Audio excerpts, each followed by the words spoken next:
85% સાધુઓ સારા છે, પણ હવે 10-15 ના કારણે આખો સંપ્રદાય બદનામ થાય. તમે વિચાર તો કરો કે સુરતમાં જૈન સમાજના લોકો રસ્તા પર આવ્યા કે આના સામે કાર્યવાહી કરો.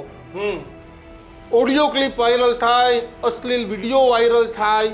શું કામ તમે શું મોટું જોઈને તમે દીક્ષા લીધી હતી? ભાઈ બંધ કરી દો ને. શું કોણે તમે હમ દીધા હતા કે ભાઈ તમે દીક્ષા લઈ લ્યો? પહેરી લ્યો પેન્ટ શર્ટ કોટ. બહુ માર્કેટ હમણાં એક સ્વામિનારાયણ સંપ્રદાયના લંપટને પહેરાવી દીધા પેન્ટ શર્ટ.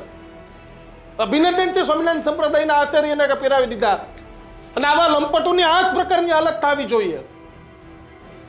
એમને અધિકાર જ કિશને શરૂઆતમાં કીધું કે ભાઈ આજે પણ એવા અનેક સાધુજી મહારાજ સાધ્વીજી મહારાજ જૈન સમુદાયમાં છે, અનેક નહીં 85%થી વધારે, કે જેઓ પાલીતાણાથી મુંબઈ સુધી ચાલીને વિહાર થાય, વિહાર કરતા જાય, રસ્તામાંથી જાય, કેવા પ્રકારનું ખાવાનું. ને અત્યારે તો કિશન આંબીલ કરે હોળી ચાલતી હતી, એટલે ખાલી ફક્ત બાફેલું ખાવાનું ને એક જ દિવસ ને એક જ સમય ખાવાનું, આ પ્રકારની પરંપરાઓ આ સમાજમાં છે.